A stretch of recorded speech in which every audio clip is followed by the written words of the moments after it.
love the term disruption. I love doing it on the daily, mostly with color. Like I've noticed that sometimes people are intimidated by color, especially in Nashville. So I like to dress like a cockatoo. All right, so LITrupCIÓN was not just like a random thing that I came up with. It's all dissected here. So lit is an adjective or slang for excellent, but if you use it too much, then it's not good. Rup is the Latin root word to burst, and ción es el sufijo que forma sustantivos verbales significando acción y resultado. Yay! All right, so basically it just means an action and a result. And that is the point of disruption, correct? And LITrupCIÓN is, for me, exciting burst of acción. So an exciting burst of action. Now, I am going to preface this whole thing by letting you know that I am not a scientist by any way, shape, or form, as my husband reminded me before I left, because I was having a hard time remembering the parts of the brain, and he was like, babe, what's wrong with you? So, neuroplasticity. It's a big word. Yesterday I fumbled on it. Neuroplasticity means that your brain encounters something that isn't right. Like I walked out here like, hola, ¿cómo están? Mi nombre es Nélida López. ¿Cómo están ustedes? Esta noche está divina y bella. And your brain kind of went like, huh? Does not compute, not what I expected. And then it does this magical thing where it goes,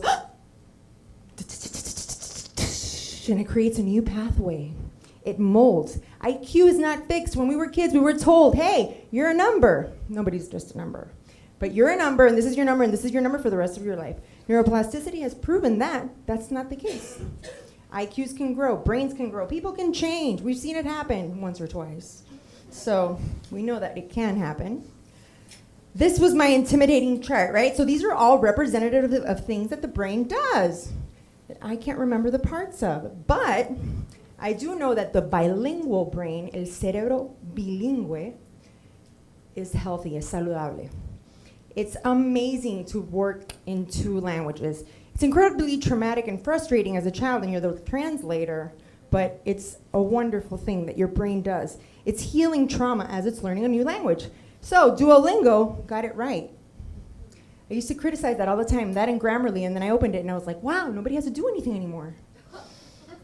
These are the parts of the brain that handle advanced speech and processing. And when you are bilingual, you live in two languages, your brain does all of these things that other people's brains do, but better and faster and harder. You remember that song? Better, faster, harder, stronger.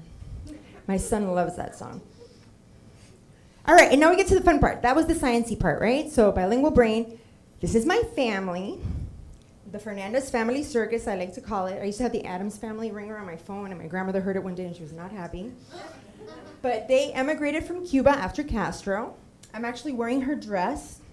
It was very hard to get into, and there's pieces of it that are split, but it was made in 1952 by my great-grandmother, Ofelia. So my family didn't want to leave Cuba. They were having the time of their life. They were the top 1%, right? And they were like, oh my God, they took everything away, and now we gotta go. No, that's not true. That's oversimplifying it. You know, there's a lot of trauma. But my grandmother took this dress out of Cuba, and in the seam, she sewed in rings and jewelry and, you know, anything that she could take out, and prayed that they wouldn't find it when she went through aduanas to help the family survive. It did a lot. Like, resilience is this word that everybody throws out there, like, oh, you're so resilient. And you're like, no, resilient is just a ton of trauma that you've gone through, and you're still standing, right? It's a positive connotation on a word, but it really messes with your brain. All these pathways, you know, it's not like you're creating a new neural path. But all this trauma that they were going through, they were learning a new language, a new culture, a new everything. And they didn't know it, but their brain was healing itself. And that's the crazy part. Like, that's the biology of it. Not a scientist, but it's the truth. You get disrupted, you get LITrupted, and then you stop and think, and you create a new pathway. And it's an amazing thing. It's an amazing invention. So there it says, luz antes de carbón. And I thought that that was perfect for, I should probably explain what that means. Light before carbon becomes a diamond. Not a great translation. It's a Jose Martí poem. And it says, everything that is light before light es carbón. And in Spanish it sounds way sassier. Like, just way sexier. It's like a beautiful thing. Antes de luz es carbón. Before light, it's carbon. Yeah, it's just not right. But they were constantly in change, in flux, moving here, moving there, new language, new place. They finally settled in Puerto Rico because my grandmother couldn't hack it in New York. She was like, I can't do this, it's too cold, and nobody speaks Spanish. So this is my dad's side of the family. There's my tío Javier, not Pablo Escobar. That's me, and then that's my grandma Nena. She passed away when I was 25, and talk about disruption. Like, that was awful. She was really funny, and she'd been through a lot. My grandfather died when, I'm actually wearing him here, one of the few pictures I have of him, when he was like 45 from lung cancer. And everybody in my family still smokes. This, and see, remember, we went back to the brain. This is the bilingual Spanish and English, and monolingual. This is my brain, and this is everybody's brain except this lovely gentleman and lady at the front row. Unless somebody else speaks another language. It can be anything. Tu parles français. But look at the brain. Like, I'm not a scientist. Those red things are good. And I have more red things than you do. Way more. They're just like shooting off right now going, Nelly, what are you doing? Why are you trying to make these people laugh? Because laughing is also a disruption. Laughing is good for you, right? Okay, so all the disruption, all the trauma, all the moving, all the things that made my brain as a child go like, ah. And I never thought it would get better. I never thought anything of it other than that was like my daily struggle. Translate, go work at the store, go back to school, translate for my grandparents. My husband, who works at Franklin, Mr. Lou, who is the chillest person on earth, for those of you that know him, I really am married to him. We've been, look, there's the proof. Look how young we were. We were 30, and then the next day we went to China again. We were there for 3 years total. Tons of adventures. You'd never think it, right?